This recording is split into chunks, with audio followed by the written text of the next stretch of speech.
Hello dear student, कैसे हैं आप लोग। Welcome to the official channel मेरे वाले नोट्स, जहां हम लोग टारगेट किए आप लोग को प्रोवाइड करना गेट एनईएससी का प्रीवियस ईयर का क्वेश्चन सॉल्यूशन रेगुलर वाइज। और ये पार्ट नंबर आपका हो जाएगा 25th, यानी इससे पहले आपका 24th पार्ट तक आ चुका है। अभी हम लोग डील कर रहे हैं प्रोडक्शन को, और प्रोडक्शन का चल रहा है हम लोग का metal casting chapter, right. And मैं आपको बता दूं कि रेगुलर आपको 6 PM पे वीडियो मिल जाएगा मेरा, तो आप लोग ट्राई कीजिएगा रेगुलर इस सीरीज़ को देखिएगा, तो आपको काफ़ी हेल्पफुल होगा आने वाले गेट एनईएससी एग्जाम में। मैं ये आपको 100% श्योर कर सकता हूँ कि गेट में आपको एक भी क्वेश्चन नहीं छूटेगा, बिकॉज यहाँ पे हम लोग सिर्फ एमसीक्यू को डील नहीं कराते हैं। समझ लो कि यहाँ पे आप लोग को थ्योरी भी प्रोवाइड करते हैं, A to Z में थ्योरी यहाँ पे कराता हूँ। तो यहाँ पे बेसिकली आपको लेक्चर प्लस एमसीक्यू दोनों मिल रहा है, क्योंकि जो भी मैं क्वेश्चन को बताता हूँ उसके पीछे पूरा का पूरा डिटेल वाइज आपको थ्योरी बता देता हूँ with the help of animation और फिगर, ताकि आप इस चीज़ को फील कर पाओ। और ये आप लोग को पता होगा कि गेट में मैक्सिमम वेटेज जो है वो प्रोडक्शन का है, यानी कि सबसे इंपॉर्टेंट जो आपको सब्जेक्ट है वो प्रोडक्शन है। यहाँ से मैक्सिमम क्वेश्चन पूछा जाता है, ज़्यादा सबसे मैक्सिमम नंबर से भी।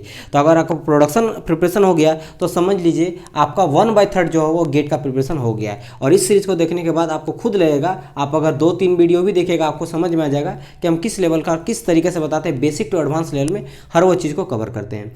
तो चलिए आज की क्लास को स्टार्ट करते हैं। आज का फर्स्ट क्वेश्चन क्या पूछा गया, ये 2014 में पूछा गया था, सेट 3 में 1 मार्क्स का पूछा गया था। चलो भाई क्वेश्चन पढ़ते हैं। क्या बोला गया था, हॉट टीयर में बार पूछा गया था कि hot tear in the metal casting is due to. Hot tear क्यों होता है, देखो ये चीज़ हम लोग कसम 10 बार भी पढ़ चुके हैं अभी तक। हॉट टीयर मैंने बताया था, जब भी हम लोग वीक मेटल लेते हैं, कोई भी कमज़ोर मेटल लेते हैं, ठीक है, और वीक मेटल को हम लोग क्या करते हैं, ज़्यादा गर्म करते हैं, और गर्म करने के बाद कास्टिंग के दौरान ऑब्वियसली बात हम लोग हीट देंगे। तो अगर वीक मेटल को ज़्यादा हम लोग हीट प्रोवाइड करते हैं तो उसके चलते क्या हो जाता है, जब हीट के बाद जब उसको हम लोग कास्ट करते हैं, और कास्टिंग में जब उसको हम लोग ठंडा करते हैं प्रोडक्ट पाने के लिए, तो उसमें क्या हो जाता है, रेसिडुअल स्ट्रेस जनरेट हो जाता है। और वो जो रेसिडुअल स्ट्रेस हो जाता है जब मेरा कूल होता है, तो उसके चलते मुझे क्रेक देखने को मिलता है, और उसी क्रेक को हम लोग बोलते हैं क्या, हॉट टीयरिंग। और ये होता क्यों, क्योंकि जो टेम्परेचर हम लोग देते हैं ये काफ़ी इसमें वेरिएशन लाते हैं, ठीक है। ये जब बहुत ज़्यादा वेरी करता है, यानी कि जो भी मेरा सोलिफिकेशन टाइम हो जाता है, सोलिफिकेशन टेम्परेचर हो जाता है, टाइम हो रहे टेम्परेचर जो हो जाता है उसको अगर हम लोग कम चेंज करेंगे तो जिसके चलते मुझे हॉट टीयर देखने को मिलता है। समझ आया। तो यहाँ पे आप बात करोगे तो वाइड हो जाएगा, wide range of solidification temperature, see number. इसके बारे में with the help of figure मैं आपको बता चुका हूँ, तो आप लोग को ये समझ, देखो ये इस टाइप का हो जाता है। देखो ये मान लो कोई वीक हम लोग मेटल ले लिए, ये मान लो वीक है मेटल, ठीक है, और इसको हम लोग क्या किए, इसको हम लोग ज़्यादा गर्म कर दिए, और जब ज़्यादा गर्म कर दिए तो होता क्या है, इसमें रेसिडुअल स्ट्रेस जनरेट हो जाता है, ठीक है। और जब ये स्ट्रेस जनरेट होगा और जब इसको हम लोग ठंडा करेंगे, ठीक है, कोल्ड करेंगे, तो कोल्ड के टाइम पे इस तरह का क्रैक मुझे देखने को मिलता है। और ये होता क्यों, क्योंकि हम लोग बहुत ज़्यादा वेरी करते हैं टेम्परेचर को। कौन सा टेम्परेचर को, जो सोलिडिफिकेशन टेम्परेचर होता है उसको, यानी सोलिडिफाई कर रहे हैं, कभी ज़्यादा कर दिए कम कर दिए, तो जिसके चलते मुझे हॉट टीयर देखने को आपको मिलता है। चलो नेक्स्ट क्वेश्चन की ओर मूव करते हैं। नेक्स्ट क्वेश्चन आपको पूछा गया 87 में, एक न्यूमेरिकल है, ये आपका 2014 में पूछा गया था, 2 नंबर का, एंड सेट नंबर 3 में पूछा गया था। क्वेश्चन काफ़ी ईजी है। देखो वैसे इस क्वेश्चन में मुझे डाउट है कि ये रॉन्ग क्वेश्चन है, ठीक है, फिर भी आप लोग एक बार चेक कर लीजिएगा, अगर आपको कहीं सॉल्यूशन दिखे तो मैं इसको सॉल्यूशन करा दूंगा। देखो बोला क्या गया कि भाई एक सिलेंड्रिकल आपका ब्लाइंड राइजर है। देखो ब्लाइंड राइजर होता क्या, बेसिकली ब्लाइंड राइजर मीन्स होता है एक इंटरनल राइजर, ठीक है, जो कि मेरा does not extend the outer surface of the metal या फिर मोल्ड।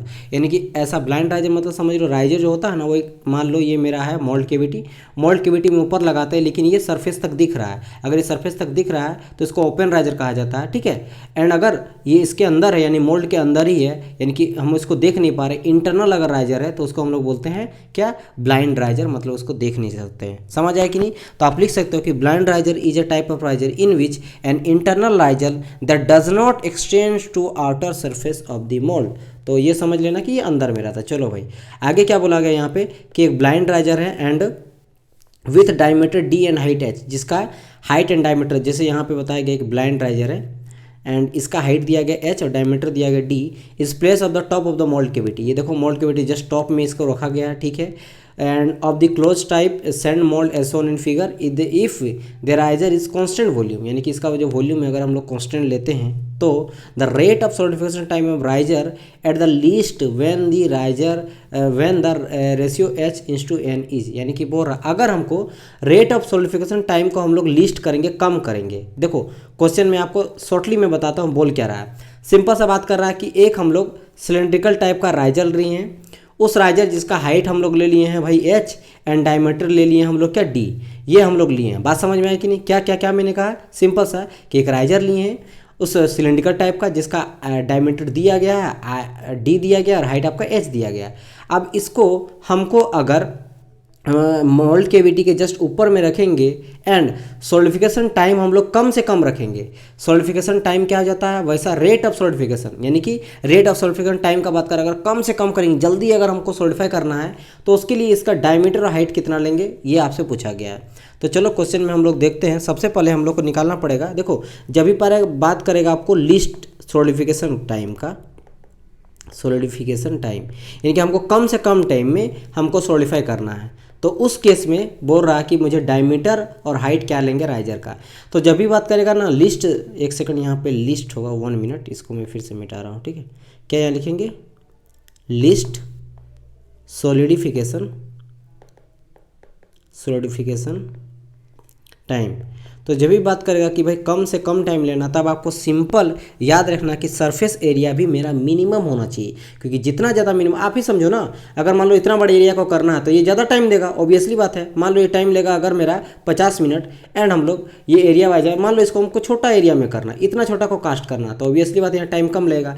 तो अगर ऐसा होगा, यानी कि मुझे अगर सॉलिडिफिकेशन टाइम को कम करना है, इट मीन्स हम लोग क्या बोलेंगे कि यहाँ इज इक्वल टू बोल सकते हैं, या फिर आप इज इक्वल टू मत बोलो, यहाँ हम लोग लिख सकते हैं कि surface area should be minimum, यानी कि एरिया भी हमको मिनिमम करना है। एंड आप लोग को पता है एरिया मिनिमम कैसे करते हैं हम लोग, डिफ्रेंशिएशन करके। तो जो भी मेरा इसका निकलेगा सॉलिडिफिकेशन टाइम, उसका हम लोग क्या करेंगे, डिफ्रेंशिएशन कर देंगे। अब देखो इसमें सबसे पहले बात करेंगे हम लोग एरिया का, सिलिंड्रिकल टाइप का हम लोग ले रहे हैं ना, तो उसके लिए हम लोग एरिया क्या ले लेंगे, एरिया मुझे पता है 2πr हो जाता है, h + r हो जाता है, इजंट इट, ये चीज़ होता है, ठीक है। अब हम लोग एरिया इक्वल टू डी के फॉर्म में हम लोग लेते हैं, तो ये हो जाएगा मेरा πdh एंड प्लस हो जाएगा πd²/4, ये हम लोग पहले कर चुके हैं, तो आप लोग देख लीजिएगा, राइट। ये हो गया मेरा एरिया। अगर हम लोग वॉल्यूम का बात करेंगे, वॉल्यूम क्या हो जाता है πr²h, जब उसको हम लोग लेंगे डी के फॉर्म में तो हो जाता है π/4 × d²h, तो ये वॉल्यूम हो गया एंड एरिया हो गया, ठीक है। किसका बात कर रहे हैं हम लोग, राइजर का, ये बात रखना, याद रखना, टॉप राइजर का बात कर रहे हैं। तो राइजर जो था मेरा सिलिंड्रिकल टाइप का था, देखो यहाँ पे सिलिंड्रिकल टाइप का था, तो सिलिंड्रिकल का हम लोग एरिया निकाल लिए राइजर का एंड इसका वॉल्यूम निकाल लिए, समझ आया। नाउ यहाँ से देखो, यहाँ से मुझे हाइट, क्योंकि क्या यहाँ निकालना है, यहाँ मुझे रेशियो निकालना है हाइट का और डायमीटर का, तो यहाँ से हम लोग h निकाल सकते हैं। तो अगर यहाँ से h निकालेंगे तो क्या हो जाएगा, यहाँ पे v और 4 चल जाएगा ऊपर और πd² नीचे आ जाएगा, यहाँ से h = ये मुझे मिल गया, सिंपल। अब हमको सिंपल क्या करना है, नाउ इस एरिया में यहाँ हम लोग वैल्यू इसका पुट कर देंगे, एरिया इक्वल टू में, तो एरिया इक्वल टू में क्या पुट कर देंगे, यहाँ पे पाई तो पहले से ही था, डी पहले से ही था, एच के जगह में हम लोग पुट कर दिए इसको, यानी कि 4 भी, समझ आया कि नहीं। इस वाले पूरा वैल्यू को हम लोग कहाँ पुट कर रहे हैं, इस एच के जगह में यहाँ वैल्यू पुट कर दे रहे हैं, ठीक है, समझ आ रहा है। 4 भी पाई यहाँ पे हो जाएगा πd², देखो यहाँ पे एच के जगह में पूरा का पूरा वैल्यू को यहाँ हम लोग पुट कर दिए, ठीक है, समझो, कंफ्यूज मत होना, बहुत ही इजी चीज़ है, बस सिंपल हम वॉल्यूम एरिया के बीच में ही बस इधर उधर कर रहे हैं और कुछ नहीं कर रहे हैं। तो बस वैल्यू को उठा के हम लोग एच यहाँ पुट कर दिए एंड प्लस यहाँ पे तो πd²/4 था ही था ना। अब हम लोग क्या कर सकते हैं, काटेंगे भाई, जो कटेगा, क्या क्या कट सकता है, तो यहाँ से मुझे जो है पाई कट सकता है, पाई कट सकता है, ये बेसिकली डी जो है, दोनों को आप कैपिटल डी ही ले सकते हो, कोई दिक्कत नहीं है। d² था, डी था, एक डी से एक डी कट जाएगा, बचेगा आपका क्या, a जो बचेगा दैट इज, यहाँ पे बचेगा मेरा 4 भी बचेगा, नीचे में मेरा बच जाएगा मेरा ओनली डी बचेगा यहाँ पे, तो ओनली डी बचेगा, छोटा डी भी बड़ा डी कुछ भी ले लो, चलो हम लोग छोटा डी ही लेके चलते हैं ऑब्वियसली, ठीक है। चलो एक जगह हम बड़ा डी लिख दिए, जो भी बड़ा डी है समझ लो, बड़ा डी और छोटा डी बात एक ही है, हम बस कहीं बड़ा डी छोटा डी लिख दिए, तो ये आप समझ लेना, ठीक है। चलो ये माइनस नहीं, याद रखना, 4b/d बचा, यहाँ प्लस में और क्या बचेगा मेरा, यहाँ बचेगा मेरा πd²/4, यहाँ तक कुछ चेंज नहीं हुआ, तो ये एरिया इक्वल टू मेरा इतना बच गया, समझ आया। अब इस एरिया जो मुझे मिल गया, अब यहाँ क्या बोला गया था कि मुझे सॉलिडिफिकेशन टाइम लेना है, वो क्या लेना, लिस्ट लेना है, मिनिमम लेना है, तो इसके लिए मुझे सरफेस एरिया को कम करना पड़ेगा, और एरिया जो भी दिया गया ये मैक्सिमम जो नॉर्मल मेरा होता है उसको, अब इसको मुझे मिनिमम करना, क्या मुझे करना, मिनिमम, और मिनिमम करने के लिए मुझे डिफ्रेंशिएट कर लेंगे d/dx से, या फिर dx तो यहाँ नहीं है, d है, तो यहाँ पे हम लोग जो भी मेरा यहाँ पे निकला एरिया, उसको हम लोग यहाँ पे डी से, यानी कि डी के रिस्पेक्ट में, डायमीटर के रिस्पेक्ट से हम लोग यहाँ पे निकाल लेंगे, समझ आया। तो हम लोग इसी वाले वैल्यू को मैं फिर से लिख रहा हूँ, ठीक है, इसको मैं पहले इरेज कर लेता हूँ। तो अभी तक मुझे क्या मिला था, एरिया इक्वल टू निकल गया था 4b/d, ठीक है, ये निकला था, प्लस मेरा मिला था πd²/4, 4, इजंट इट। नाउ मुझे क्या करना है, चूँकि यहाँ पे मिनिमम एरिया करना है तो यहाँ पे लिख सकते हैं 4 मिनिमम एरिया, ठीक है, मिनिमम एरिया हम लोग करेंगे डी बाई डी डी, यानी डी के रिस्पेक्ट में कर रहे हैं, जैसे हम लोग करते हैं D by D x, x के रिस्पेक्ट में करते हैं तो यहाँ पे डी के रिस्पेक्ट में कर रहे हैं इसलिए डी डी किए, और यहाँ ऊपर में क्या आ जाएगा, यहाँ हम लोग करेंगे एरिया को, ठीक है, यहाँ पर एरिया को करेंगे। ना उसी चीज़ को यहाँ हम लोग आगे देखते हैं। तो यहाँ पे सिंपल पहले देखो यहाँ पे कैसे हम लोग करेंगे, डिफ्रेंसिएशन तो सबको आता बट मैं फिर भी बता देता हूँ। मैं जैसे कहा था कि हर वो चीज़ को मैं बहुत ही अच्छी तरह से बताऊँगा 1 बाय 1 करके। तो देखो सबसे पहले हम लोग क्या करेंगे, कॉन्स्टेंट जो टर्म उसको बाहर करते हैं। तो 4 भी मेरा पूरा कॉन्स्टेंट है तो इसको हम लोग पूरा का पूरा बाहर कर देंगे। तो हम लोग यहाँ लिखेंगे 4 भी बाहर कर देंगे, बचेगा ओनली क्या मेरा डी। तो डी को अगर ऊपर ले जाएंगे, फिर चलो मैं यहाँ पे लिख देता हूँ कि यहाँ पे बचेगा ओनली क्या 1 बाई डी बचेगा। इसका मुझे क्या करना है, डिफ्रेंशिएट करना है। अच्छा यहाँ पे डिफ्रेंशिएशन नहीं लिखे, एक सेकंड, यानी कि डी बाई डी डी जो करना है वो क्या करना है 1 बाई डी करना है, या फिर डी बाई डी ही लिखते हैं, इतना आप लोग टेंशन मत लो, ठीक है। तो यहाँ 1 बाई डी करना है, ठीक है भाई। आगे बढ़ते हैं, प्लस यहाँ पे पाई बाई पाई है और यहाँ पे 4 है, तो पाई बाई 4 को हम लोग बाहर कर देते हैं। डी स्क्वायर को करना है तो मैंने कि डी बाई डी जो हो जाएगा यहाँ हो जाएगा डी का होल स्क्वायर, इसको करेंगे। मान लो हम लोग यहाँ पे डी के जगह मान लेते हैं एक्स के जगह में डी, ताकि आप लोग कन्फ्यूज नहीं हो। तो डी एक्स और डी एक्स लिख दिए, डी स्क्वायर कन्फ्यूज करना है, लेकिन याद रखना एक्स और डी है यानी कि डी के रिस्पेक्ट में कर रहे हैं। अब सिंपल 4 भी कॉन्स्टेंट है, बाहर आ जाएगा 1 बाई डी। आप लोग को पता है कि एक्स पावर एन को हम लोग कैसे करते थे, एन एक्स n-1, ये डिफ्रेंसिएशन हो जाता है डी बाई डी एक्स जब हम लोग nx का करते थे। तो उसी तरह हम लोग इसको लिख सकते हैं 1 बाई डी को कर सकते हैं d-1, यानी कि ये इसको हम लोग x मान लेंगे तो ये कितना हो जाएगा, इसका अगर डिफ्रेंसिएशन करेंगे तो d बाई 1 का -1 और d हो जाएगा -1 इजंट इट, क्योंकि समझ लो -x और -x-1 वही हम लोग किए। तो यहाँ पे ये चीज़ आ गई, यानी कि माइनस आ जाएगा और d का -1 -2 आ जाएगा, यानी मिलेगा -d पे पावर -2। तो यहाँ जगह मैं क्या क्या माइनस भी, क्योंकि ये माइनस आ गया, और d का मिल जाएगा -2 और प्लस यहाँ पे पाई बाई 4 आ जाएगा डी स्क्वायर। फिर से यहाँ पे वही x पावर n का क्या आ जाएगा nx n-1, तो ये क्या आ जाएगा d का पावर 2 का अगर हम लोग डिफ्रेंशिएट करेंगे तो क्या आ जाएगा 2d 2-1 इजंट इट, ये मिलेगा हमको। तो ठीक है, यहाँ करेंगे हम लोग पाई बाई 4 और यहाँ पे आ जाएगा 2 और d1 करेंगे तो यानी 2d मिलेगा ओनली। अब यहाँ पे फिर हम लोग क्या करें, -4 भी नीचे हम लोग करेंगे तो ये पर चल जाएगा d का 2 एंड यहाँ आएगा पाई बाई 4 इंटू 2d। तो यहाँ से 2 कट जाएगा, बचेगा फाइनली क्या मेरा 4b by D square plus आ जाएगा पाई बाई 2d। समझ आया कि नहीं, ये हम लोग मिनिमम एरिया, यानी कि एरिया जो अभी मिला हमको वो मिनिमम मिल गया। तब मुझे बस खाली डायमीटर निकालना है, समझ आया कि नहीं। चलो, और उसके बाद मुझे डाया से एच मिल जाएगा। अब मुझे यहाँ पे जो मिला उसको हम लोग क्या करेंगे, इज इक्वल टू कर देंगे 0 का, क्योंकि मिनिमम एरिया के लिए जब भी हम लोग डिफ्रेंशिएट कर देते हैं वो इज इक्वल टू करते हैं 0 के, ठीक है, ओके। अब यहाँ पे मुझे सिंपल कैलकुलेशन एलसीएम लेना है, तो यहाँ मिल जाएगा माइनस आ जाएगा, इसका हम लोग दोनों का करेंगे तो नीचे में एलसीएम जो मिलेगा वो मिलेगा 2d स्क्वायर ले लेंगे, ऊपर में यहाँ आ जाएगा तो -8 भी आ जाएगा एंड प्लस यहाँ पे मिल जाएगा pi D cube is equal to 0। ये इसके साथ चल जाएगा तो ये पूरा का पूरा 0 हो जाएगा, यानी कि इसके बाद जो बचेगा हम लोग एरो से दिखा रहे हैं इधर जा रहा है, तो ये पूरा का पूरा इधर जाके ये इसके साथ इंटू होकर 0 हो जाएगा, मतलब बचेगा क्या, मतलब क्या 8b plus pi D cube is equal to 0, ये मुझे फाइनल मिलेगा। समझ आया कि नहीं। एंड अगर हम लोग डी क्यूब निकालना चाहेंगे तो डी क्यूब मेरा क्या मिल जाएगा, ये उधर ले जाएंगे, यानी कि यहाँ पे हो जाएगा pi D cube is equal to 8v isn't it. And इस पाई को हम लोग अगर इधर ले जाएंगे तो इस पाई को भी हटा देंगे तो यहाँ आ जाएगा मेरा पाई, यानी कि डी क्यूब इक्वल टू मेरा क्या आ जाएगा 8v बाई पाई। इसको याद रखना, क्या मुझे मिला, D cube equal to 8d by 8d by pi, यही तो मुझे मिला था ना, ठीक है। याद करो हम लोग वॉल्यूम क्या लिए थे, वॉल्यूम जो लिए तो उसको हम लोग वैल्यू पुट कर सकते हैं, राइट, ओके। तो हम लोग यहाँ पुट कर सकते हैं 8 बाई पाई और वॉल्यूम के लिए जगह में हम लोग पुट कर देंगे यहाँ पे pi by 4 into D square into H, यही तो होता है ना वॉल्यूम मेरा, क्या हो जाता है पाई आर स्क्वायर एच हो जाता है, ठीक है। तो पाई आर स्क्वायर एच या फिर पाई डी पे 4 इंटू एच आ जाता है। तो यहाँ पे हम लोग सिंपल वॉल्यूम लिख दिए, यहाँ पे वैल्यू पुट कर दें ताकि हमको एच और डी का वैल्यू लाना ना, इसीलिए। तो अब मुझे क्या मिला यहाँ पे D cube is equal to यहाँ पे मिला, इसको हम लोग कुछ कर सकते हैं, पाई से पाई काट सकते हैं, 4 2 8 कर सकते हैं, तो यहाँ मिला मुझे 2 पाई। इसके बाद मुझे और क्या मिल रहा है यहाँ पे, एंड यहाँ पे 2 पाई मिल गया मुझे, 2 पाई, पाई से पाई कट गया, डी स्क्वायर आ जाएगा इंटू एच आ जाएगा, ठीक है, ये मुझे यहाँ पे मिल गया, ओके। नाउ यहाँ पे हम लोग और क्या कर सकते हैं, यहाँ पे एक सेकंड, यहाँ पे एच था, डी स्क्वायर था, क्या मुझे डी स्क्वायर से यहाँ कटेगा, हाँ डी से देखो यहाँ पे 3 था, ये 2 था तो ये भी कट गया, तो अब क्या बचेगा, ओनली डी इक्वल टू बचा मेरा 2 पाई एच। और मुझे चाहिए क्या, यहाँ पे रेशियो चाहिए h is to D, H/d यानी कि H/d। तो यहाँ पे हम लोग 2 पाई को इधर ले जाएंगे, इज इक्वल टू निकल जाएगा H/d।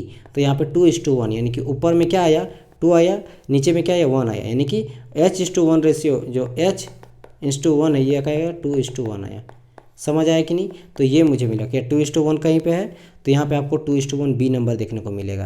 देखो यहाँ पे मुझे इसलिए लग रहा कि क्वेश्चन पे डाउट है, बिकॉज इसका जो आंसर दिया गया है वो ए दिया गया है, 1:2 दिया गया है, लेकिन मुझे लगा यहाँ पे कि बी होगा आंसर। देखिएगा इस सॉल्यूशन को, जो मैं टोटल बताया उसको आप देखिएगा क्या इसमें कोई प्रॉब्लम है। मुझे लग रहा है या तो इसमें क्वेश्चन में कोई डाउट है, कुछ क्वेश्चन में गलत है, या फिर इसका ऑप्शन जो दिया गया वो आपका गलत है। ठीक है, तो आप इसको चेक करके मुझे कमेंट कीजिएगा कि इसका आपका क्या करंट आ रहा है, मतलब आपका आंसर क्या आ रहा है, वो आप चेक करके खुद से चेक करके बताइएगा कि क्या, या फिर मैंने शायद कोई मिस्टेक किया तो वो मुझे बताइएगा। ठीक है, चलो आगे बढ़ते हैं नेक्स्ट क्वेश्चन की ओर। नेक्स्ट क्वेश्चन आपको 88 में बताया गया, काफ़ी इजी क्वेश्चन ये भी है, ये आपको इजी से बन जाएगा। जितना मुझे ये लेंदी लगा इतना लेंदी है नहीं ये चीज़, कभी कभी कोई चीज़ लेंदी पूछ जाता, बट होता नहीं है टफ। वो भी मेरा टफ नहीं था, वो काफ़ी मेरा इजी था, बट वो लेंदी क्वेश्चन था। समझ आ रहा है ना, लेंदी क्वेश्चन अलग होता, टफ क्वेश्चन अलग होता, तो वो टफ नहीं था, वो लेंदी था। चलो इस क्वेश्चन को हम लोग पढ़ते हैं। बोला गया एक सिलेंड्रिकल टाइप का राइजर है जिसका डायमीटर दिया गया और हाइट दिया गया है, दोनों 6-6 है। Has to be design for sand casting mould for producing a steel rectangular. देखो यहाँ पे स्टील का रेक्टेंगुलर बना रहा है, तो यानी कि रेक्टेंगुलर से जब इसको 3D फॉर्म में कन्वर्ट करेंगे तो क्यूबॉइड बनाएगा। यानी कि यहाँ पे जो भी हम लोग यूज़ करेंगे वो क्यूबॉइड का एरिया एंड वॉल्यूम यूज़ करेंगे। समझ आया? ठीक है, रेक्टेंगुलर टाइप का प्लेट है जिसका कास्टिंग हम लोग कर रहे हैं, जिसका आपका दिया गया वॉल्यूम दिस मच दिया गया 7x10 इतना। Dimension having the total solidification time, यहाँ पे सॉलिडिफिकेशन टाइम भी दे दिया गया, तो total solidification time in minute of the riser ही। तो अगर यहाँ पे मोल्ड का जो हम लोग कर रहे हैं उसका टाइम दिया गया, तो राइजर का कितना टाइम होगा सॉलिडिफिकेशन टाइम, वो आपसे यहाँ पे पूछा गया। समझ आया? चलो तो देखो यहाँ पे अगर नहीं भी समझ आ रहा तो हम लोग वैल्यू पुट करते जाएंगे, मतलब देखते जाएंगे क्या दिया है, फिर आपको जल्दी अच्छी तरह समझ आएगा। सबसे पहले क्या क्या दिया गया स्टार्टिंग करते हैं। राइजर जो है वो मेरा सिलेंड्रिकल टाइप का है। ठीक है भाई साहब, यहाँ पे राइजर जो हम लोग यूज़ कर रहे हैं वो मेरा कैसा सिलेंड्रिकल है। ठीक है, ये चीज़ ध्यान रखना। ठीक है, ओके। तो यहाँ पे मुझे दिया गया है सबसे पहले 6 सेंटीमीटर डायमीटर, यानी कि आपका डायमीटर दिया गया किसका सिलेंडराइजर का दिया गया है, ये कितना दिया गया 6 सेंटीमीटर दिया गया। ठीक है, एंड आपको हाइट दिया गया है, ये भी आपका 6 सेंटीमीटर हाइट दिया गया है राइजर का, ये कितना दिया गया 6 सेंटीमीटर दिया गया है। Has to be design of casting, ये दिस एंड ये आपका जो दिया गया है ये आपका किसका दिया गया मोल्ड का दिया गया। समझ आया? यानी कास्टिंग का, कास्टिंग मोल्ड का दिया गया है। तो हम लोग यहाँ पे वॉल्यूम करेंगे कास्टिंग मोल्ड का, ये कितना दिया गया है वॉल्यूम अगर बात करेंगे तो ये दिया गया 7 × 10 × 2 सेंटीमीटर, डायरेक्ट क्यूब हम लोग कर देते हैं। ठीक है, ये वॉल्यूम दिया गया एंड टाइम भी दिया गया किसका उसी का, यानी कि कास्टिंग का, कास्ट मोल्ड का। तो अगर टाइम जो दिया गया कास्ट का वो कितना दिया गया 1.36 मिनट, और मिनट में ही दिया जाता है ये चीज़। तो ये सारा चीज़ आपको दिया गया है यहाँ पे। नाउ अगर हम लोग यहाँ पे बात करेंगे कि भाई हमको निकालना क्या है, यहाँ पे निकालना मेरा solidification type of the riser, ये राइजर का। तो राइजर का मुझे क्या क्या चाहिए वॉल्यूम अपन एरिया का होल स्क्वायर, यही तो तभी जाके मेरा निकलेगा ना यहाँ पे, क्योंकि इसके लिए वॉल्यूम चाहिए। तो राइजर, और राइजर जो हम लोग यूज़ करते हैं सिलेंड्रिकल टाइप का, तो इसका मुझे क्या क्या दिया गया ओनली यहाँ पे दिया गया है राइजर के केस में दिया गया है डायमीटर और हाइट दिया गया है। तो मुझे राइजर का क्या क्या निकालना पड़ेगा वॉल्यूम निकालना पड़ेगा, एरिया निकालना पड़ेगा, ये दोनों तो निकालना ही पड़ेगा, तभी जाके हम लोग वॉल्यूम अपन एरिया का होल स्क्वायर करेंगे, तब जाके मुझे मिलेगा सॉलिडिफिकेशन टाइम। तो देखो अब हम लोग सिंपल क्या करेंगे, यहाँ पे निकालेंगे सबसे पहले भाई एरिया ऑफ कास्टिंग। ठीक है, कास्टिंग निकाल लेते हैं एरिया ऑफ कास्टिंग। तो एरिया ऑफ कास्टिंग आपको पता है कि देखो यहाँ पे जो मोल्ड है वो मेरा कैसा दिया गया था, आपको पता है कि यहाँ पे मैंने कहा था कि राइजर जो है वो कैसा सिलेंड्रिकल टाइप से है, लेकिन अगर हम लोग जो मोल्ड कर रहे हैं मोल्ड, ठीक है, यानी कास्ट जो हम लोग कर रहे हैं, मोल्ड से ज़्यादा लिखो, कास्टिंग जो एलिमेंट हम लोग बना रहे हैं कास्टिंग कर रहे हैं, कास्टिंग मोल्ड, वो कैसा है वो मेरा रेक्टेंगुलर है। और मैंने बताया था रेक्टेंगुलर से जब 3D फॉर्म में जाता है तो क्या हो जाता है क्यूबॉइड, क्यूबॉइड। ठीक है, और आपको पता है कि क्यूबॉइड का अगर हम लोग एरिया लेंगे तो एरिया क्या हो जाता है L × B × H हो जाता है। एंड अगर हम बात करेंगे सॉरी ये वॉल्यूम हो जाता है, ये वॉल्यूम हो जाता है। ठीक है, ये अगर हम लोग वॉल्यूम का बात करेंगे तो वॉल्यूम हो जाता है LBH हो जाता है। एंड अगर हम लोग यहाँ पे एरिया का बात करेंगे तो 2 × हो जाता है LB प्लस हो जाता है BH और प्लस हो जाता है HL। वैसे मैं बहुत बार सबको बता चुका हूँ, बार बार इसलिए बताता हूँ आप लोग के लिए ताकि आप लोग का रिवीजन हो जाए। ठीक है, तो हम लोग सबसे पहले जो भी ये कास्ट का दिया गया, देखो ये जो आपको मैं यहाँ ग्रीन से दिखा रहा हूँ ये कास्ट का है, ये किसका है कास्ट का है। ठीक है, ये कास्ट का है, कास्ट मोल्ड का है। तो कास्ट मोल्ड का हम यहाँ पे एरिया निकाल रहे हैं, ठीक है, एरिया निकाल रहे हैं। तो यहाँ पे क्या आ जाएगा, एरिया का बात करेंगे 2 into L B into B H हो जाएगा यहाँ पे। तो यहाँ 2 इंटू लेंगे और यहाँ देखो एल, ये आपका क्या है, एल है, ये बी है, ये एच है। तो 2 इंटू क्या आ जाएगा, 7 इंटू 10 आ जाएगा। प्लस यहाँ पे करेंगे क्या, 10 इंटू 2 करेंगे, ठीक है, और प्लस क्या करेंगे यहाँ पे 2 इंटू 7 करेंगे। तो यहाँ से मुझे एरिया निकल जाएगा। इसको आप कैलकुलेट कीजिएगा, आपको लगभग मिलेगा 208 के लगभग में सेंटीमीटर स्क्वायर एरिया निकाल रहे हैं। तो एरिया निकल गया मुझे कास्ट का।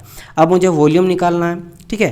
तो अगर मैं, और वॉल्यूम तो मुझे दिया हुआ है, वॉल्यूम दिया हुआ है, एरिया हम लोग निकालनी है ना। अगर हम लोग वॉल्यूम ओपन एरिया निकालेंगे, अब बोलेंगे सर एक चीज़ बताइए, यहाँ पे आपसे पूछा गया सॉलिडिफिकेशन टाइम ऑफ राइजर, तो राइजर का वॉल्यूम ओपन एरिया निकालिए। लेकिन यहाँ का टाइम दिया गया है ना, देखो राइजर का टाइम दिया गया है, यहाँ पे टाइम इसका दिया गया है, टाइम। तो इसीलिए हम लोग यहाँ पे कैलकुलेशन कर रहे हैं ताकि टाइम के साथ हम लोग उसको कंपटीशन करेंगे। आप देखो पहले क्या हम कर रहे हैं। तो कास्टिंग का वॉल्यूम अपन एरिया निकाल रहे हैं। तो कास्टिंग का वॉल्यूम कितना दिया गया था यहाँ पे, इसको आप कैलकुलेट कीजिएगा तो यहाँ से आपको मिलेगा 140, ठीक है। इसको मैं नहीं बताया था, वॉल्यूम जो आप कीजिएगा तो 140 मिलेगा। तो यहाँ पे हो जाएगा सेंटीमीटर क्यूब। तो वॉल्यूम हम लोग पुट करेंगे 140 एंड एरिया जो आ गया था वो 208 आ गया था, ठीक है, ओके। एंड इसका हमको सिंपल क्या करना है, निकालना है। तो इससे निकलेगा मेरा 0.673 के लगभग में सेंटीमीटर। ये वॉल्यूम अपन एरिया का कास्टिंग का निकल गया, ठीक है। इस चीज़ को आप लोग को ध्यान में रखना। चलो नेक्स्ट पेज की ओर हम लोग चलते हैं। अब हम लोग निकालेंगे वॉल्यूम अपन एरिया राइजर का। हम लोग कितना निकाल रहे हैं, राइजर का निकाल रहे हैं। राइजर कैसा मेरा था भाई, राइजर यहाँ पे देखो सिलेंड्रिकल टाइप से था। तो सिलेंडर का एरिया अगर डी के फॉर्म में करेंगे तो π/4 इंटू डी का क्यूब आ जाता है। एंड अगर हम लोग एरिया का बात करेंगे तो मैंने बताया था π/2 इंटू डी का स्क्वायर आ जाता है, प्लस आ जाता है πd स्क्वायर आ जाता है, ये आ जाता है। एंड मैं और एक चीज़ बताया था, ये सारा चीज़ को अगर नहीं भी लिखोगे तो डायरेक्ट मैंने बताया था कि जब इसको डी के फॉर्म में काटते हैं तो मेरा d/6 आता है, आपको अगर किसी को याद होगा तो ये मेरा आ जाता था फॉर्म में, d/6 को फॉर्म में आ जाता है। एंड यहाँ पे अगर ध्यान दीजिएगा तो डायमीटर भी इसका 6 ही दिया गया है। तो अगर यहाँ पे हम लोग पुट करेंगे 6/6 तो आएगा कितना मेरा 1 आ गया, और ये सेंटीमीटर में आ जाएगा मेरा, समझ आया। तो यहाँ पे वॉल्यूम अपन एरिया राइजर का कितना निकला 1 centimetre. And volume upon casting का अगर बात करेंगे तो वो कितना निकला 0.673, दोनों निकल गया। अब हम लोग निकालेंगे क्या, solidification time of riser divide by solidification time of casting, ठीक है, ओके। तो यहाँ पे अगर बात करेंगे तो ये क्या निकलेगा, वॉल्यूम अपन एरिया का हो जाता है होल स्क्वायर। एंड कास्टिंग का बात करेंगे सेम वॉल्यूम अपन एरिया का होल स्क्वायर, ठीक है। राइजर मेरा सिलिंड्रिकल टाइप था और मेरा आर कितना निकला था 1 निकला था, V/R। तो यहाँ 1, तो 1 का हो जाएगा होल स्क्वायर।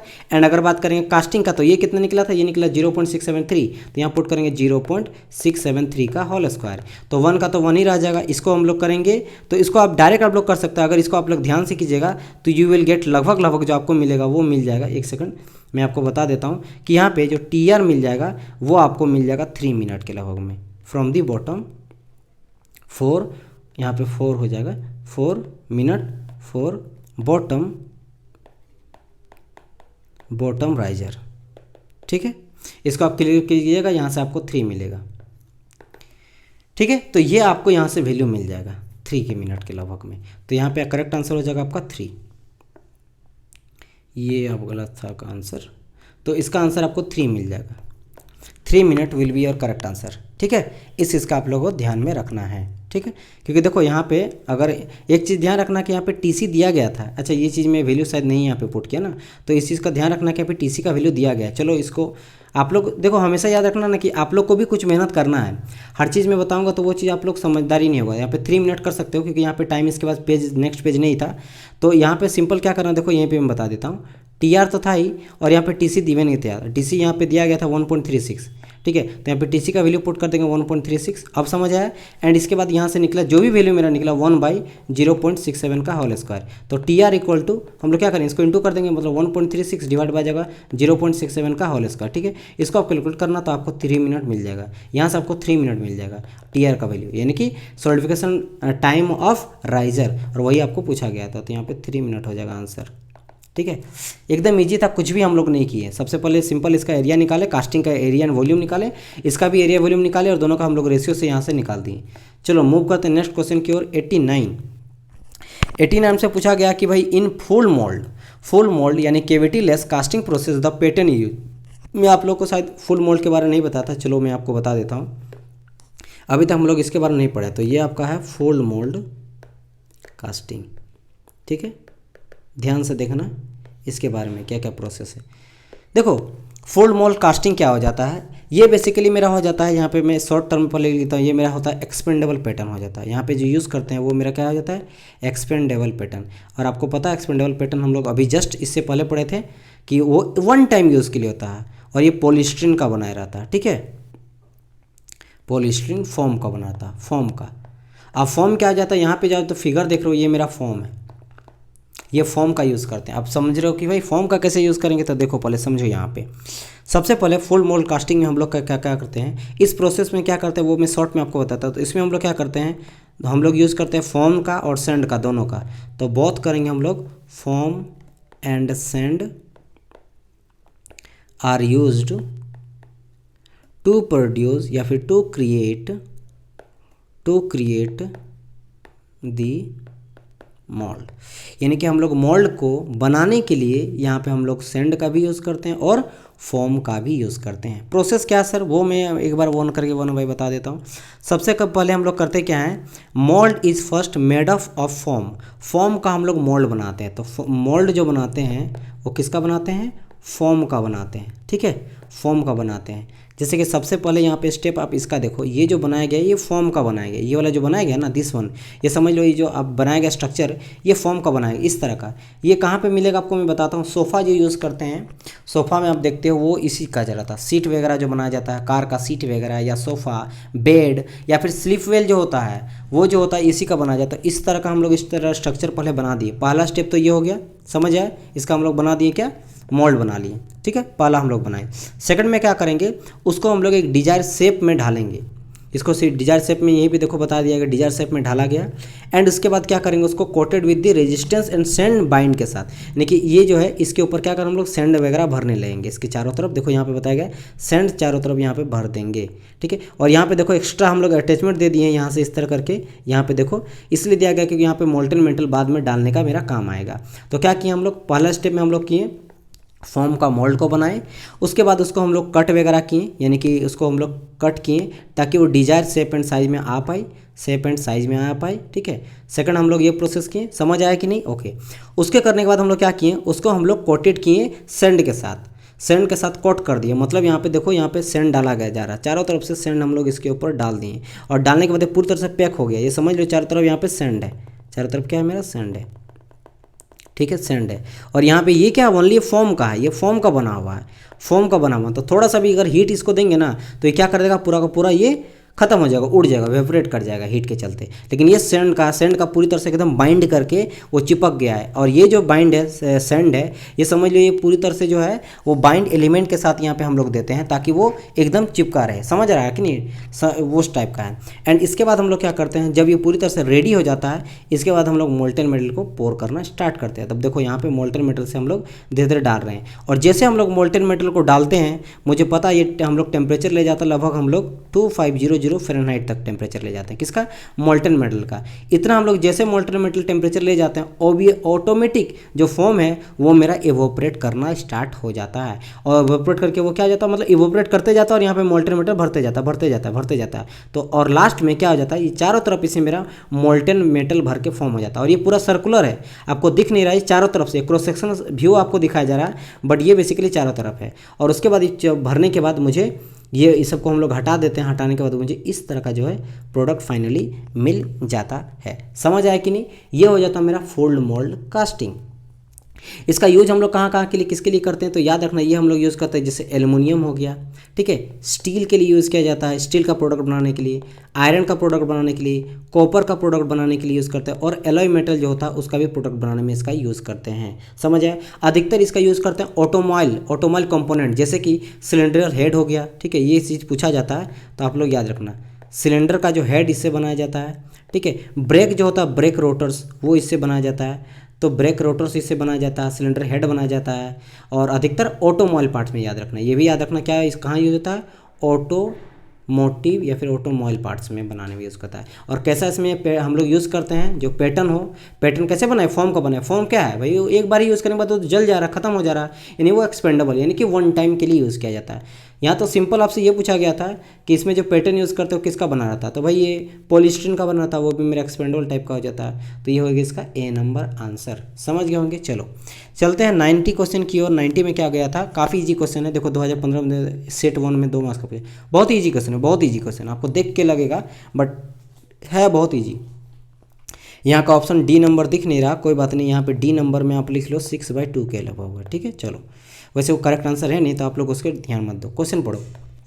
क्वेश्चन ने बोला है the solidification time of a casting is proportional to this one. ठीक है भाई, मुझे पता है कि ये तो होता ही है, बोलने वाली क्या बात है। सॉलिडिफिकेशन टाइम प्रोपोर्शनल होता है वॉल्यूम अपन एरिया का होल स्क्वायर का, ये मैं पहले बताया हूँ।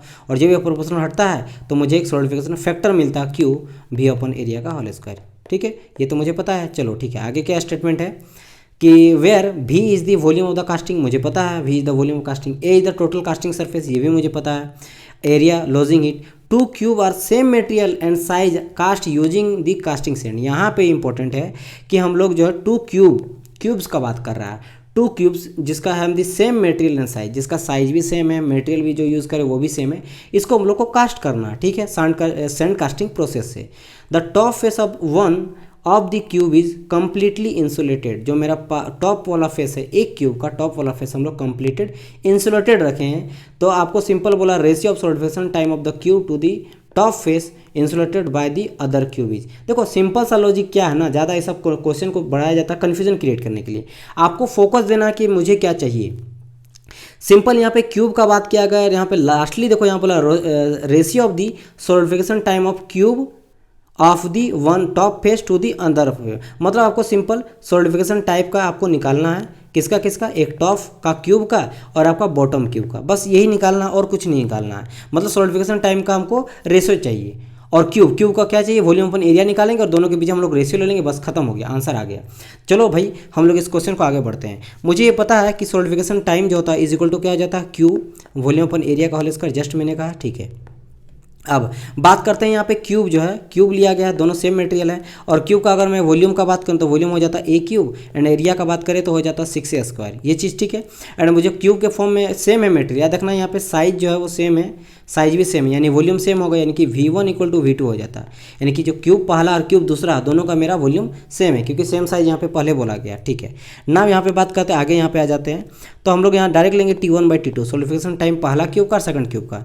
तो क्या हो जाएगा, यहाँ पे क्यू लेंगे और ऊपर में जाएगा वॉल्यूम अपन एरिया। ठीक है, 1 का ले लेते हैं का होल स्क्वायर और नीचे आएगा Q into BT open A2 का होल स्क्वायर। ठीक है, यहाँ से क्यू से खत्म हो गया, क्योंकि यहाँ पे V1 इक्वल टू V2 है तो V1 से V2 भी खत्म हो गया। ओनली बचेगा यहाँ पे बचा 1/A1 का whole square divide by 1/A2। अब जब ये ऊपर चल जाएगा तो मुझे A2 ऊपर चल जाएगा और A1 जो है वो नीचे आ जाएगा का होल स्क्वायर राइट। एंड अब हम लोग क्या करेंगे, सिंपल एरिया का बात कर रहा ना, तो एरिया क्या हो जाता है आपको देखो यहाँ पे A स्क्वायर है ना A2 का, तो A2 का अगर बात करें सेकंड वाले का तो सेकंड वाले का हो जाएगा 6a स्क्वायर और नीचे वाला A1 का तो ये हो जाएगा 5a स्क्वायर। तो यहाँ से क्या हो जाएगा मेरा, यहाँ से 6 इसका चूँकि A स्क्वायर आ जाता है पूरा का पूरा वॉल्यूम और ये होल स्क्वायर है, तो इसका लेंगे होल स्क्वायर और इसका लेंगे होल स्क्वायर, तो 6 क्या आ जाएगा 36 आ जाएगा, क्योंकि स्क्वायर से कट जाएगा और 5×5 = 25 आ जाएगा, तो 36/25 आएगा आंसर। एक क्वेश्चन आप लोग जो है यहाँ पे एक जगह पे अटक रहे होंगे, सर यहाँ पे A2 का एरिया लिए 6a स्क्वायर और A1 का एरिया लिए 5a स्क्वायर, क्यों भाई साहब, क्योंकि यहाँ पे क्वेश्चन पे देखो क्या बताया गया था कि the top face of the one of the cube is completely insulated. मतलब क्यूब का जो इस तरह का क्यूब होता है, इस क्यूब का जो एक फेस है ऊपर वाला फेस है, इसको हम लोग इंसुलेट कर दिए, मतलब यहाँ पे हम लोग कास्टिंग नहीं कर रहे हैं, इस वाला पार्ट को हम लोग छोड़ दिए। तो छोड़ दिए तो मैंने क्या कहा था कि वॉल्यूम क्या हो जाता है, एरिया क्या हो जाता है 6a स्क्वायर। तो हम लोग एक फेस को अगर छोड़ देंगे बचेगा क्या मेरा 1 2 3, ठीक है, ये पीछे वाला हो गया, आगे आ जाएगा 4 और फ्रंट एंड बैक तो 5 आ जाएगा, क्योंकि अपर वाला हम लोग ले रहे हैं, तो हम ओनली 5 लेंगे, यानी कि इसके लिए एरिया लेंगे वो 5a स्क्वायर। तो पहले मेरा जो था A1 में जो था उसमें हम लोग कंप्लीट ले, लेकिन चेंज जो हम लोग कर रहे हैं उसमें हम लोग क्या कर रहे हैं, यहाँ पे चेंज कर दे रहे हैं। इसीलिए यहाँ पे A2 यानी कि जो A1 वाला था, जो हम लोग पहले देखो टॉप फेस का बात करें, टॉप फेस हम लोग ऊपर लिए, ये 1 का बात करिए टॉप है और ये बॉटम है, तो बॉटम वाला में एक फेस हम लोग छोड़े हैं, तो 1 में छोड़े हैं 1 में छोड़े हैं, तो 1 कहाँ पे है, देखिए आपका नीचे में है, नीचे 1 है, ये आपका टॉप वाला था, तो इसमें हम लोग एक ऊपर वाला फेस को छोड़ दें, इसे हम लोग यहाँ पे 5 कर लिए हैं, तो ए से तो कट गया क्योंकि क्यूब है, क्यूब का साइड सब सेम होता है, तो 6 6 36 25 25 36 25, तो ये हो गया करेक्ट आंसर। समझ गए, काफ़ी इजी क्वेश्चन था, इसमें कोई वरी वाली बात नहीं है। चलो, तो आई होप सो सेशन आपको अच्छा लगा होगा, अगर अच्छा लगा हो तो लाइक कीजिएगा, शेयर कीजिएगा। ये फ्री ऑफ कॉस्ट में आपको चलाया जलाना सीरीज है, तो आई होप सो आप लोग को पसंद आ रहा होगा एंड ज़्यादा से ज़्यादा आप लोग इससे फ़ायदा उठा रहे होंगे और आने वाले गेट एंड यूएससी एग्जाम में आप ज़्यादा से ज़्यादा नंबर उठाएगा। एक जो मैंने कहा क्वेश्चन जो इरोर था, मुझे लगा वो क्वेश्चन इरोर है, तो आप लोग उसको चेक कीजिएगा। अगर आप लोग को सही लगा कोई चीज़ में कि सर यहाँ पे आप मिस्टेक किया था, कुछ भी किया था, मुझे जरूर कमेंट में बताइएगा एंड आई होप सो आप लोग जरूर उसमें उस क्वेश्चन को अटेम्प्ट कीजिएगा। मिलते हैं नेक्स्ट पार्ट में, तब तक ले good bye and God bless you all. And Telegram को जरूर ज्वाइन कर लीजिएगा PDF वगैरह के लिए एंड वीडियो का नोटिफिकेशन के लिए, और press the bell icon and subscribe the channel also. मिलते हैं नेक्स्ट पार्ट में, तब तक ले good bye and God bless you all.